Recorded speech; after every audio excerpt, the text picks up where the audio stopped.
आज के एपिसोड में हमारे पास जो कहानियाँ हैं उसमें से most of the stories sleep paralysis से रिलेटेड है, और एक स्टोरी ऐसी है जो उन लोगों के लिए काफ़ी खौफनाक साबित हो सकती है कि जिन्हें परफ्यूम्स इस्तेमाल करने का काफ़ी शौक़ है। अस्सलाम वालेकुम, I am Dude Horror and welcome to another episode of horror stories, जहाँ मैं आप लोगों की भेजी हुई हॉरर स्टोरीज़ को नरेट करता हूँ। सो अगर आपके पास भी कोई हॉरर स्टोरी है शेयर करने के लिए, तो आप आइदर व्हाट्सएप या फिर ईमेल के थ्रू अपनी स्टोरीज लिखकर शेयर कर सकते हैं। इससे पहले कि हम आज के एपिसोड की तरफ बढ़ें, रमज़ान ऑलमोस्ट ख़त्म होने वाला है और ईद आने वाली है। आप इसे कुछ लोग तो तब देख रहे होंगे जब ईद आ चुकी होगी या फिर ईद आके गुजर गई होगी। तो मेरी दुआ है कि अल्लाह ताला आपकी, हमारे, हम सब की इबादतों को, दुआओं को कबूल व मंजूर अता फरमाए और हमें इस काबिल बनाए कि जिस तरह से हमने बाकायदगी के साथ अपनी नमाज़ों को, दीन को इस रमज़ान में तरजीह दी है, हम बाकी के साल भी इसी तरह से अपनी नमाज़ों और दुआओं और इबादतों में कंसिस्टेंट रहें। हम शैतान की पैरवी ना करें, हलाल काम को तरजीह दें, हराम कामों से परहेज़ करें, क्योंकि जो आखिर में हमारे साथ जाने वाला है वो है हमारा अमालनामा। तो हमने जितने बुरे अमालनामे इकट्ठे किए होंगे, हमें उसके हिसाब से उसका बदला दिया जाएगा, और जितने हमारे अमालनामे में नेकियां होंगी, रोज़े महशर जब सब इंसानों को उठाया जाएगा तो उन्हें बहुत ही इज़्ज़त का मुकाम दिया जाएगा। और मेरी दुआ है कि अल्लाह ताला आपको और हमें उन लोगों में शुमार करने की जो रोज़े महशर इज़्ज़त के साथ अल्लाह की बारगाह में पेश किए जाए। अल्लाह ताला आपको, मुझे, हम सब को सिरात मुस्तकीम पर चलाए। इसी के साथ बढ़ते हैं आज के एपिसोड की तरफ।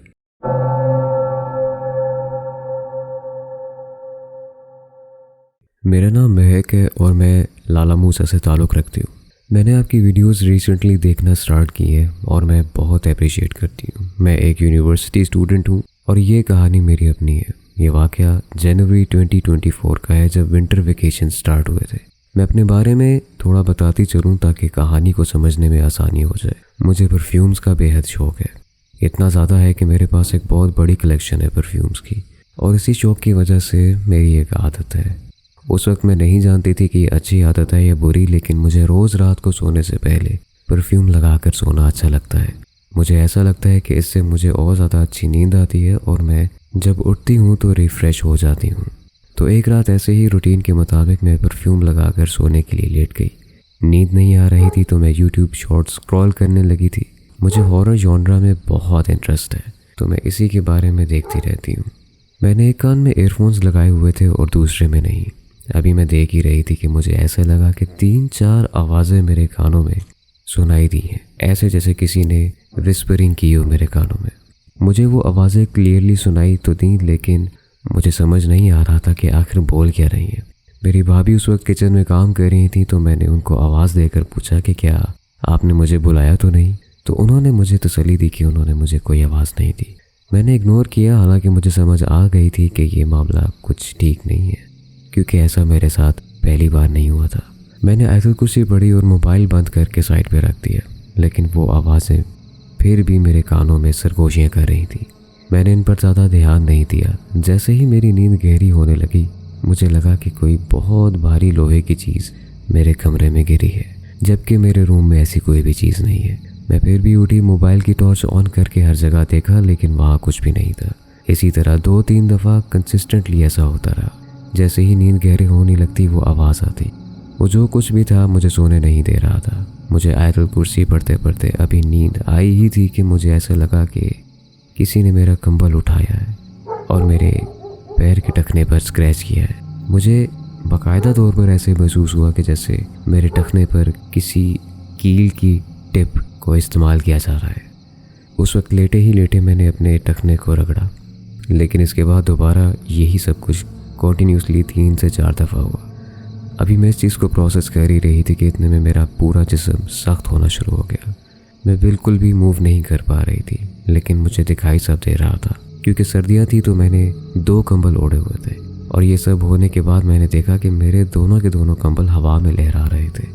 अब इसे चाहे मजाक समझा जाए या सच समझा जाए, ये जिसके साथ होता है उसका अल्लाह और वो बेहतर जानता है। एक कंबल कितना ही भारी होगा कि दोनों के दोनों कंबल हवा में उस वक्त लहरा रहे थे। मैंने हिम्मत की और कलाम पढ़ा, और मेरे कलाम पढ़ने के बाद वो दोनों कंबल वापस मेरे जिस्म पर आ गए। इतना सब कुछ होते होते पूरी रात गुजर गई थी कि फजर का टाइम हो रहा था। मैंने सोचा कि मैं अपनी अम्मी के रूम में चली जाती हूँ। अभी ये ख्याल मैंने अपने दिल में ही सोचा था कि मुझे मेरे कान में आवाज़ आई। और वो आवाज़ मुझसे कुछ इस तरह से कह रही थी कि पहले चली जाती ना, अब तो तुम नहीं जा सकती।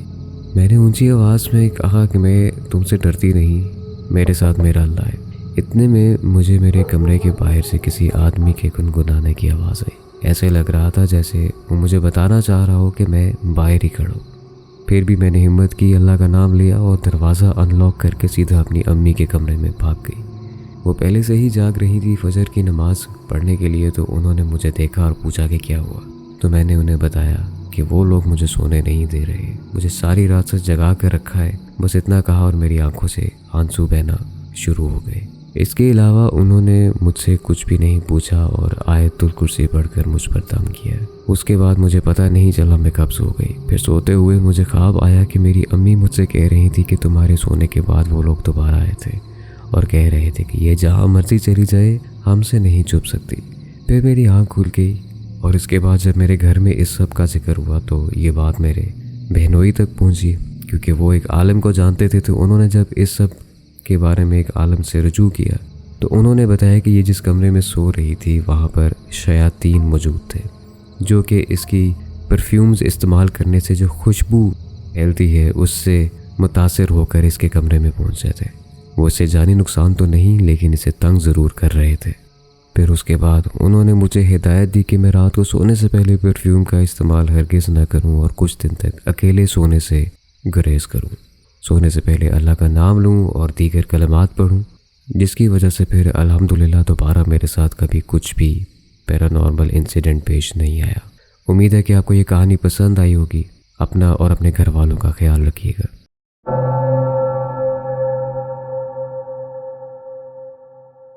मेरा नाम हानिया है और मेरा ताल्लुक़ कराची से है। आज मैं आप सबके साथ वो शेयर करूंगी कि जो मेरे साथ मार्च 2022 में हुआ था। उस वक्त मैं 15 साल की थी।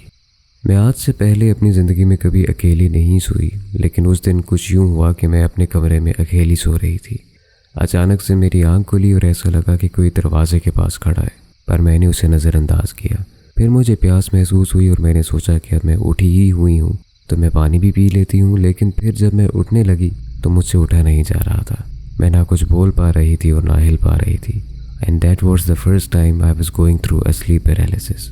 मेरी नज़र वापस से दरवाजे की तरफ पड़ी तो देखा कि कोई मुझे चुपके से देखने की कोशिश कर रहा है। मैं नहीं जानती कि मैं इस सब सिचुएशन को एग्जैक्टली किन अल्फाज में बयान करूं, लेकिन उस वक्त वो सारी सिचुएशन बहुत क्रीपी थी। जैसे ही मैंने पलक झपकाई तो मैंने देखा कि वो चीज़ दरवाज़ से आकर अचानक से मेरे कमरे के कोने पर आ गई है और फिर वो मेरे कबर्ड के पास आ गई। मुझे कुछ भी समझ नहीं आ रहा था कि मैं क्या करूं कि अचानक से वो चीज़ मेरे ऊपर आ गई। आप इस बात पर यकीन करें या ना करें, वो चीज़ मेरे मुंह से तकरीबन 5 से 6 इंच की दूरी पर थी। मैं बता नहीं सकती कि वो दरिंदा कितना खौफनाक था। उसकी लाल आंखें थीं जो बस मुझे नज़र आ रही थी, बाकी उसका पूरा वजूद काला स्याह था। कोई 6 से 7 फुट लंबा इंसान लग रहा था वो मुझे, जो बस मुझे देखे जा रहा था और उस वक्त मैं काफ़ी बेबस महसूस कर रही थी। अब मुझे कुछ समझ ना आया कि फिर अचानक मेरे जहन में आया कि मुझे अल्लाह का नाम लेना चाहिए। फिर अचानक मैंने अल्लाह का नाम लिया और अपनी आंखें बंद कर लीं। फिर जब दोबारा खोली और देखा तो सुबह हो चुकी थी। मैंने अल्लाह का खूब शुक्र अदा किया, वरना न जाने उस वक्त रात को क्या से क्या कुछ हो जाता। ये किस्सा आज भी सोचती हूँ तो मैं बहुत घबरा जाती हूँ। ये बात आज तक घर में किसी से भी मैंने शेयर नहीं की, क्योंकि अगर मैं बताऊँगी तो कोई यकीन नहीं करेगा और मैं जितना कोशिश करूँ इसको भूलने की मुझसे नहीं हो पाता।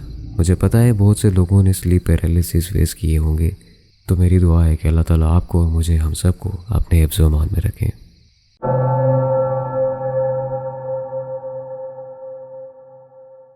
उम्मीद है कि आप सब खैरियत से होंगे, और क्योंकि रमज़ान ख़त्म होने को है और ईद करीब आ रही है तो फ़लस्तीन को अपनी दुआओं में ज़रूर याद रखिए। मेरा नाम हाना है और मेरी उम्र तकरीबन 16 साल है और मेरा ताल्लुक़ दिल्ली इंडिया से है। अपनी एज के हिसाब से मेरे शौक़ काफ़ी स्ट्रेंज हैं। जैसे हॉरर मूवीज़ और पॉडकास्ट सुनना मुझे बहुत अच्छा लगता है, और अल्हम्दुलिल्लाह मैं रिलीजियस भी हूँ, तो मुझे इन सब चीज़ों से डर भी नहीं लगता। मेरे और मेरे घर वालों के साथ अक्सर काफ़ी ऐसे वाक़यात पेश आ चुके हैं जो कि आम अल्फाज में बयान नहीं किए जा सकते, लेकिन आज मैं अपने साथ हुए 2 किस्से आपके साथ शेयर करना चाहूँगी। बात है जनवरी 2024 की। मेरे प्री बोर्ड्स उस वक्त चल रहे थे और मुझे कुछ प्रैक्टिकल फाइल सबमिट करनी थी। स्कूल से 3 बजे आने के बाद जब काम करने बैठी तो रात के 2 बज गए। तकरीबन 2 बजे मुझे ख्याल आया कि आप मुझे सो जाना चाहिए, क्योंकि कल सुबह मुझे जल्दी भी उठना है। मैं वैसे तो अपने रूम में अकेली सोती हूँ, लेकिन इत्तेफाकन उस दिन मेरी अम्मा मेरे साथ आकर लेट गई। तो खैर, मैं ड्राइंग रूम में बैठकर काम कर रही थी और अपने रूम में जाके लेट गई, जहाँ मेरी वालिदा मेरा इंतज़ार कर रही थी। इंतज़ार करते करते उनकी आँख लग गई। एक और बात बताती चलूँ कि मुझे कुछ टाइम से कंसिस्टेंट नाइटमेयर्स भी आ रहे थे, जिसकी वजह से मैं सो नहीं पाती थी। मैं 2 बजे आकर एग्जैक्टली अपने रूम में लेटी थी और नींद नहीं आ रही थी। कभी एक करवट लेती तो कभी दूसरी करवट लिए जा रही थी। यही करते करते कब मेरी आँख लग गई पता नहीं चला। मामूल के मुताबिक फिर मुझे एक बुरा ख्वाब आया और मैं घबरा कर उठ गई। मैंने देखा तो टाइम एग्जैक्टली रात के 2:30 का हो रहा था। खैर, मैं सोने लेटी वापस तो मेरे तकिए के पास कोई खड़ा हुआ था। एक इंतहाई अजीब सी मखलूक थी जो कि अंधेरे में ना तो बहुत ज़्यादा वाज़ेह थी ना बहुत कम वाज़ेह थी, पर मुझे दिखाई दे रहा था और महसूस हो रहा था कि मेरे सराहने कोई खड़ा हुआ है। इसके बाद हुआ कुछ इस तरह से कि वो जो भी मखलूक थी वो मेरे ऊपर आकर बैठ गई और बैठी इस तरह से कि जो उसके मुड़े हुए घुटने थे वो मेरे मुंह से थोड़ा ऊपर की जानिब जा रहे थे। उस चीज़ का मुझ पर बैठना ही था कि मेरा सांस बंद हो रहा था। ऐसे लग रहा था कि न जाने कितना भारी वज़न मेरे ऊपर आ गया हो। अब बाय द बुक इसे स्लीप पैरालिसिस ही होना चाहिए, लेकिन उस वक्त वो कुछ इस तरह से रहा था कि वो जो विजन था मैं उसको क्लियरली देख सकती थी और वो जो वेट था वो मुसलसल मुझ पर भारी होता जा रहा था और मैं बाकायदा जाग रही थी। मैं अपने मन में आयतुल कुर्सी और लाहौल का विर्द कर रही थी, लेकिन फिर भी इस सब के बाद मैं डर नहीं रही थी। सिर्फ एक चीज़ की कमी थी कि मैं अपना जिस्म मूव नहीं कर पा रही थी और उसकी वजह से मैं सिर्फ अनकंफर्टेबल महसूस कर रही थी। क्योंकि एक बात पर मेरा ईमान है कि अल्लाह ताला हमेशा हमारी हिफाजत करते हैं, सिर्फ हमारा ईमान मजबूत होना चाहिए। हैरान कुन बात यह थी कि जब ये सब हो रहा था उस वक्त मेरे दोनों पैरों के अंगूठों में एक अजीब सी तकलीफ़ महसूस हो रही थी कि जो मैं आज तक आम अल्फाज में बयान नहीं कर सकती। मैंने ये भी सुन रखा है कि जब इंसान इस दुनिया से पर्दा करते हैं तो उनकी रूहों को पैरों के ज़रिए निकाला जाता है। तो मैंने उस वक्त यही समझा कि शायद मेरा वक्त आ गया है।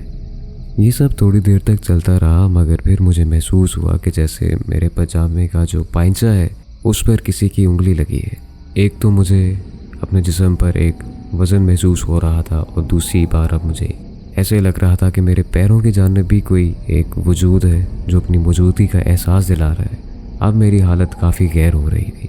फिर अल्लाह की करनी कुछ इस तरह से हुई कि मैं एकदम उठने के काबिल हुई और मैं उठी और उठकर मैंने एक लंबी सी सांस ली।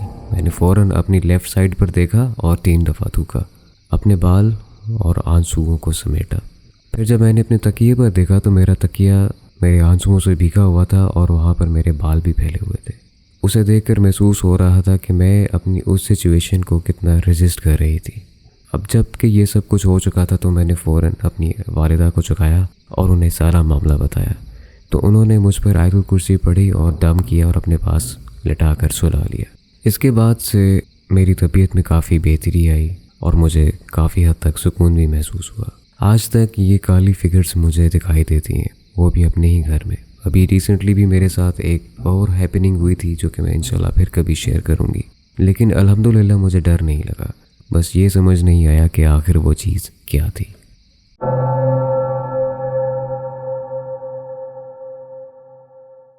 मेरा नाम अली है और मैं आपकी वीडियोस काफ़ी पहले से देख रहा हूँ। मेरा ताल्लुक़ कराची पाकिस्तान से है, लेकिन मेरी रिहाइश यूनाइटेड किंगडम में है। यूके में मैं एज अ स्टूडेंट रहता हूँ और इधर आए मुझे तकरीबन 2 साल हो चुके हैं।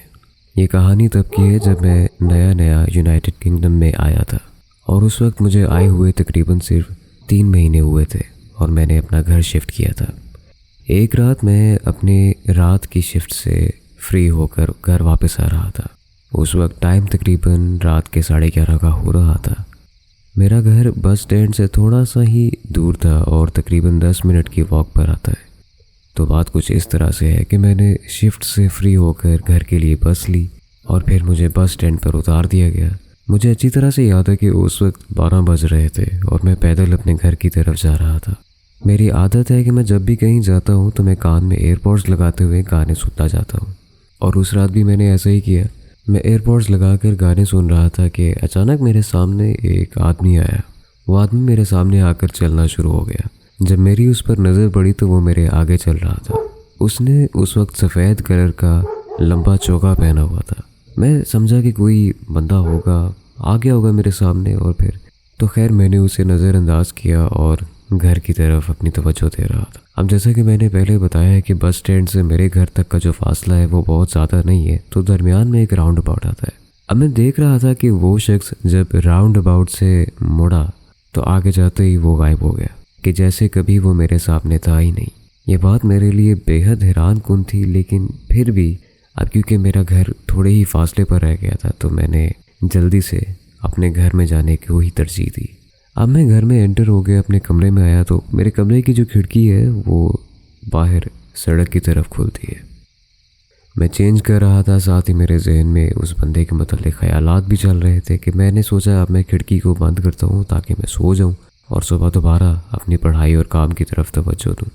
मैंने जैसे ही खिड़की बंद करना चाही, मैंने देखा कि बाहर सड़क पर वही बंदा फुटपाथ किनारे बैठा मेरे खिड़की की तरफ देख रहा था। जबकि हैरानकुन बात यह थी कि उस बंदे का चेहरा वाज़ेह नहीं था। मुझे पर्सनली यूँ लग रहा था कि शायद उस बंदे का कोई चेहरा ही नहीं था। उस वक्त ये सब कुछ देखते हुए मेरी हालत क्या थी वो शायद ही मैं कभी लफ्ज़ों में बयान कर पाऊँ, लेकिन ये किस्सा था जो मेरे साथ मेरी ज़िंदगी में हुआ, और वो भी यूनाइटेड किंगडम में।